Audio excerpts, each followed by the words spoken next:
vídeo, se inscreva no canal e já deixa o seu like. Vamos lá, notícia do dia. Notícia do dia. Alexandre Matos, e aí tem toda essa questão, eu já escutei, e eu quero que você faça um panorama, né, porque falaram que o Luiz Melo, o antigo CEO que saiu, tem uma influência ainda forte com a SAF, pode ter tido essa influência na saída do Paulo Brax, e aí eu contextualizar toda essa questão também com o Pedrinho se aproximando cada vez mais do futebol. Vamos lá, pra gente poder chegar nesse momento agora, Hanna, a gente tem que relembrar o que aconteceu em 2023. O Vasco começa o ano tendo a primeira oportunidade de realmente fazer a transição da associação para a SAF. Para quem não conhece de Vasco, o Vasco vendeu 70% do futebol do Vasco da Gama para virar uma SAF para uma empresa chamada 777 Partners. E essa empresa ela é responsável, como eu disse, por 70% do futebol. Se comprometeu a pagar 700 milhões de reais em 3 anos e assumir 700 milhões de reais em dívidas do Vasco da Gama, o que torna o negócio aí, de forma geral, em 1,4 bilhão. Ela já pagou 300 milhões, tanto do primeiro ano quanto no segundo. Esse ano de 2024 agora, ela vai ter que depositar 270 milhões na conta do Vasco e no último ano, 2025, vai finalizar com esse aporte. E aí, o ano do Vasco, ele começa com o CEO Luiz Melo, que é um cara reconhecidamente flamenguista, e que isso já tornou a torcida do Vasco reticente em relação a isso, já tornou a torcida do Vasco com um pé atrás, digamos assim, na forma mais clara de falar.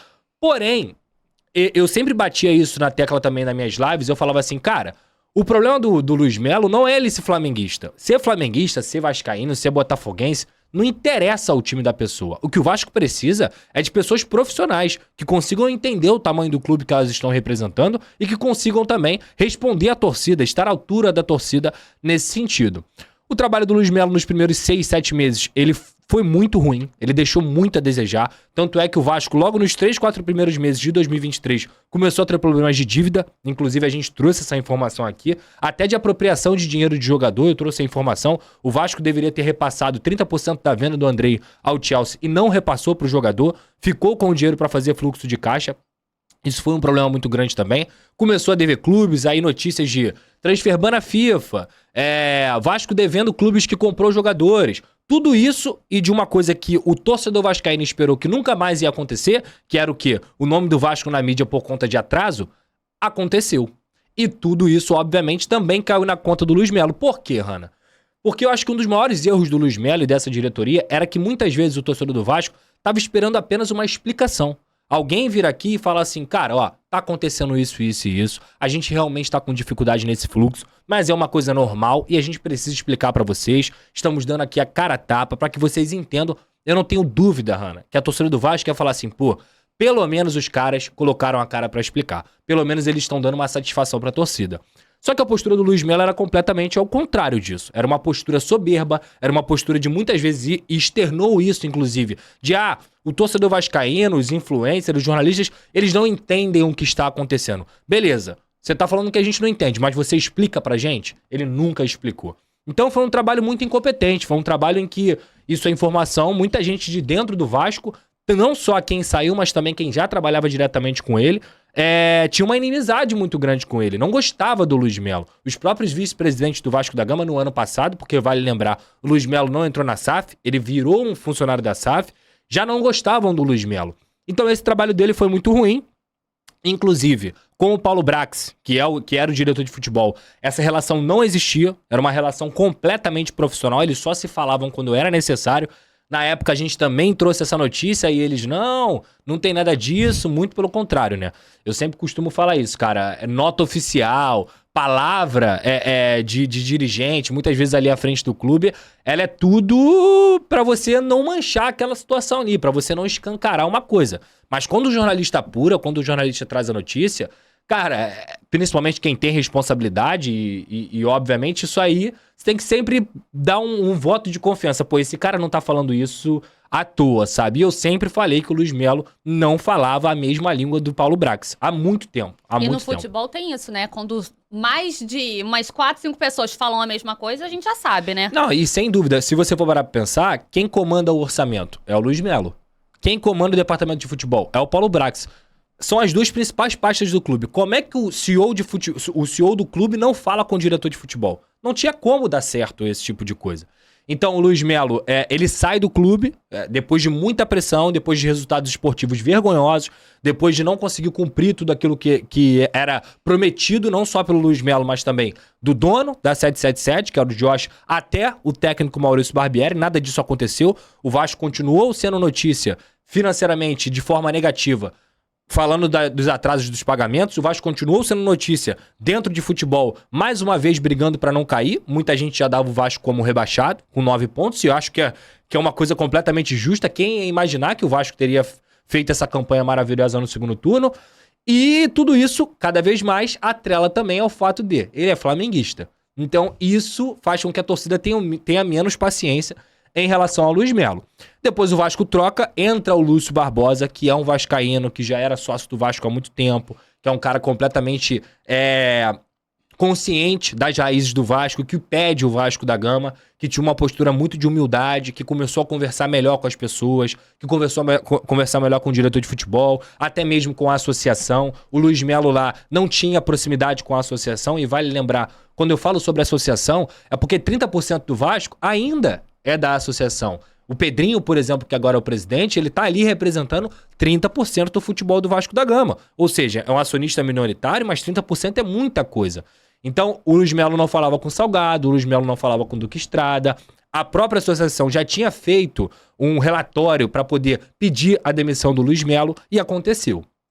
A partir dali, o Vasco contratou o Ramon Dias, dinheiro foi adiantado pela 777 para que o Vasco pudesse ir para a janela de transferências e trouxesse nomes que fariam com que o Vasco conquistasse pelo menos o objetivo da permanência, e isso aconteceu, como a gente viu. Então, quando a gente chega na notícia de hoje, o que significava, Hanna, a permanência do Vasco na Série A? Não era só não cair, não era só ficar dentro da Série A e evitar mais uma queda. Era simplesmente a confiança de uma SAF, era a continuação de um técnico que não ficaria aqui se o Vasco tivesse caído, de vários jogadores que tinham apresentado um grande futebol no Vasco, Medel, Verrete, Paier, Maicon, entre outros que surgiram nessa segunda parte do Campeonato Brasileiro e que, obviamente, com o talento que eles têm, com a qualidade que eles têm, dificilmente ficariam pro Vasco no segundo turno, na Série B, na segunda divisão. Então seria uma tragédia completa. Seria um desastre total.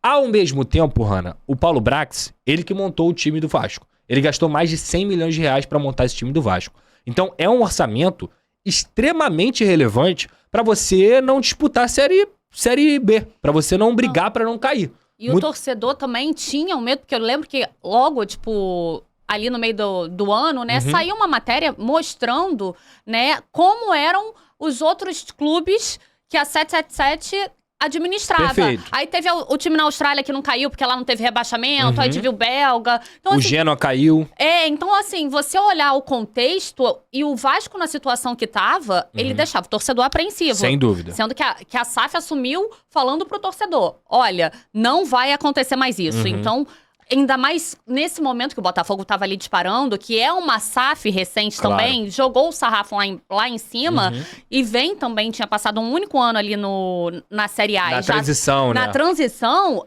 cara, acaba iludindo não só o torcedor do Vasco, mas todos os outros torcedores que são agora, né, de outras SAFs. E o ponto principal, Hanna, é que a 777, ela não entendia ainda o que ela tinha comprado. Que é cobrança, que é torcida, que é justamente a grandeza do Vasco da Gama. Você comprar um clube como o Vasco é muito legal, porque você fala, pô, esse clube aqui tem uma torcida nacional, esse clube aqui é tetracampeão brasileiro, é tricampeão continental, tem uma história maravilhosa, mas você também comprou o bolo todo. Você comprou o seguinte, enquanto o Genoa ou outro clube estava lá brigando para não cair e talvez eles não tivessem recebido e sofrido a pressão que eles receberam com o Vasco da Gama, lá eles estão tranquilos. Aqui não. Aqui foram em Miami, aqui foram na sede da SAF aqui na Barra, aqui foram no CT, porque a torcida do Vasco cobra, porque a torcida do Vasco está cansada de ser sucateada. Então essa cobrança da torcida também fez os caras estalarem e falarem assim, se eu deixar da forma como eu tô acostumado a deixar, o Vasco vai cair e o nosso negócio vai afundar. Então o que eles fizeram? trocaram diretoria, injetaram mais dinheiro, conseguiram fazer os pagamentos como deveriam fazer previsto em contrato, mesmo com algumas dificuldades, mas fizeram. E nessa temporada, a chegada do Alexandre Matos, ela é outro recado. É tipo assim, pô, esse diretor de futebol aqui, que é um cara honesto, Paulo Brax é um cara honesto, ele não foi competente. Ele gastou mais de 100 milhões de reais, ele gastou um dinheiro do nosso investimento, onde o Vasco estava brigando para não cair, não caiu por conta de 10 minutos. A gente não pode mais continuar com esse cara. E, inclusive, hoje o Vasco tem um presidente, que é o Pedrinho. Pra mim é um cara extremamente sério, extremamente profissional, tudo que ele mostrou na TV Globo, mas muito mais do que isso, um cara motivado. O Pedrinho também já tinha pedido a cabeça do Paulo Brax. Por quê? É unanimidade, Hanna. Não tem como você avaliar um trabalho como positivo se você gastou mais de 100 milhões de reais dentro do Campeonato Brasileiro e você tá brigando pra não cair. Se você fez 9 pontos, e aí eu tô aqui resumindo as situações, mas o Maurício Barbieri demorou muito pra ser demitido. E essa era uma decisão da diretoria de futebol. O Maurício Barbieri foi levado, esticando a corda. O Vasco tem aquele jogo contra o Goiás. Depois do jogo contra o Goiás acontece toda aquela confusão, porque a torcida do Vasco cansada. Mas quem entende de Vasco sabia que aquilo ali era uma tragédia anunciada. Que a torcida ia fazer a retaliação dentro de São Januário. Por quê? Porque a diretoria a todo momento se mostrava distante da torcida. Não estava escutando a torcida, muito pelo contrário. O Vasco tomou uma goleada do Flamengo de 4-1. Cara, era pra demitir ali. Nenhum outro clube de futebol deixaria o seu maior rival ganhar de 4 e deixaria o técnico ali... 4 no primeiro tempo, no primeiro tempo. E eu acho que o que mais deixou o torcedor vascaíno ali sofrido também foi a queda precoce na Copa do Brasil. Perfeito. Sendo que fez um Carioca em que os próprios jogos contra o Flamengo não foram condizentes com essa goleada que tomou ali no Brasileiro, né? Um Carioca ok. O Vasco fez um Carioca ok. E aí a galera tava até... Eu mesmo falei, pô, tá um time organizadinho, tem algumas boas peças... Só que quando você cai pro ABC, na Copa do Brasil, dentro de casa, um time que caiu pra Série C, e aí depois você começa o Campeonato Brasileiro e faz 9 pontos, não consegue fazer um gol em São Januário. Um gol. O Vasco não fez gol sob o comando do Maurício Barbieri em São Januário. Perdeu pra adversários diretos, Bahia, Goiás, Eu acho Santos. que o único gol que fez jogando em casa foi naquele jogo que foi na ilha, né? Isso, exatamente, que foi o gol do Jair de pênalti. Então... O trabalho de futebol do departamento de futebol do Vasco era precário, era muito ruim desde as contratações, de indas e vindas, jogadores que chegaram e nem chegaram a jogar 2, 3 jogos e já iam embora. Então o trabalho do Paulo Brax, você pode até avaliar um ponto aqui e outro ali, ele até tem digamos assim, uns méritos de ter trazido, por exemplo, o Payet, que foi uma insistência dele desde o momento que ele chegou no Vasco da Gama de trazer um grande nove, mas de forma geral, 90% é um trabalho muito ruim, muito mal feito, muito incompetente e que queimou o dinheiro da 777 muito nesse trabalho. Então, assim, não tinha como você pensar em 2024, depois de conseguir uma permanência. Permaneceu o técnico, aceitação da torcida, um grande técnico, que é o Ramon Dias, com uma grande comissão. O Vasco tem uma espinha dorsal. Tem o Léo Jardim, tem o Medel, um Jair, um Payet, tem um Verrete. Tem jogadores ali que você pode montar um time em volta desses caras, porque são caras que têm bagagem, são caras que têm experiência. O futebol do Vasco da Gama não podia ficar na mão de quem gastou 100 milhões à toa, o Hanna. Então, quando eu falo sobre Alexandre Matos, o Hanna, é porque o maior orçamento da história do Vasco da Gama, agora que vai ser em 2024, com 270 milhões de investimento, mais outras receitas do próprio clube, ele não poderia ficar na mão de gente incompetente. Ele não poderia ficar na mão de gente que não sabe o que é o Vasco da Gama. Ele tem que ficar na mão de gente com bagagem. E hoje, eu não sei o que vai acontecer, eu não sei se vai dar certo, se não vai dar certo, mas a análise do momento o Vasco acaba de anunciar um dos maiores diretores de futebol do futebol brasileiro no momento. É um cara que é tetracampeão brasileiro, que foi vencedor em grandes clubes como Cruzeiro, Atlético Mineiro, Palmeiras, que colocou o Atlético Paranaense na final da Libertadores. Não, só aí, quatro vezes, 2013, 14, 16, 18. Então, Perfeito. assim, se a gente olhar na última década, ele dominou o cenário nacional. Ele é top. Ele é top como é o Rodrigo Caetano. Por exemplo, são pra mim os dois maiores aí, os dois melhores, digamos assim.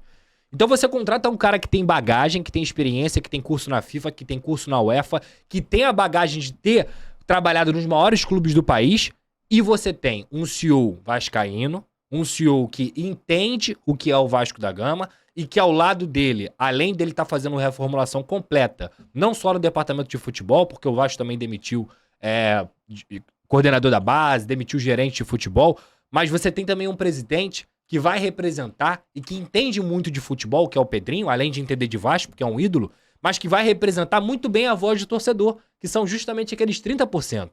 Então, qual é o carro-chefe do Vasco? É o futebol. O que deixa a torcida alegre? É o futebol. A expectativa, como eu falei aqui, Hanna, eu não sei o que vai acontecer, mas hoje você tem dinheiro, que é o que se espera do 777. Mas esse aporte está previsto, tem alguma data? É para setembro, mas o orçamento está traçado. Então, o Vasco vai ter um orçamento para trabalhar em cima disso. Sabe, ó, lá em setembro eu vou ter 270 milhões. Então, hoje, dificilmente você faz a compra de um atleta, e isso é informação de mercado, à vista. É muito raro isso acontecer. Hoje você compra um atleta em 10 vezes, em 5 vezes, você faz 3 parcelas. Até porque muitas tem bônus, tem todas essas questões. E né? é necessário, Hanna, até mesmo para um clube como o Flamengo, que tem o maior faturamento do país e da América do Sul. Por quê? Porque você tem fluxo de caixa. O Flamengo tem até uma situação agora com o De La Cruz de ter que pagar à vista, mas é algo que, cara, eu só vou ter esse jogador se eu pagar à vista. Se você for pegar as negociações do Flamengo, a maioria delas são parceladas. E de qualquer clube de futebol, eu vou te dar um exemplo. O Chelsea, com um bilionário, comprou o André em 2 vezes. Porque isso faz parte de planejamento. E os 270 milhões pode chegar só em setembro. E é uma situação também que a gente tem que entender a questão financeira da Argentina, né? Isso aí. O River Plate ali, os times, né? A gente viu o próprio Boca, como é que tá devastado o futebol brasileiro sendo campeão 5 anos seguidos da Libertadores. E aí é uma questão, pro próprio time de lá se reforçar, eu aceito vender um dos principais jogadores do meu time. Perfeito. Mas tem que ser à vista, porque é uma situação econômica de um país que pode estar quebrando. Eu acho que você foi muito bem nessa, é economia. A economia da Argentina não tem disputa. Não tem disputa. Por que o Ramon Dias, por exemplo, o Ramon Dias teve propostas para treinar times do futebol argentino. Por que ele escolhe o Vasco? E isso aí tem a ver com o quê? Com dinheiro. Porque no Brasil, nenhum outro... O próprio Gadiardo não foi pro futebol árabe agora? E nenhum outro clube da Argentina tem a condição financeira que os clubes brasileiros têm. Ainda mais com essa leva de SAF que tem acontecido aqui. Então, economicamente, nosso país é o maior da América do Sul. Então, isso tudo influencia.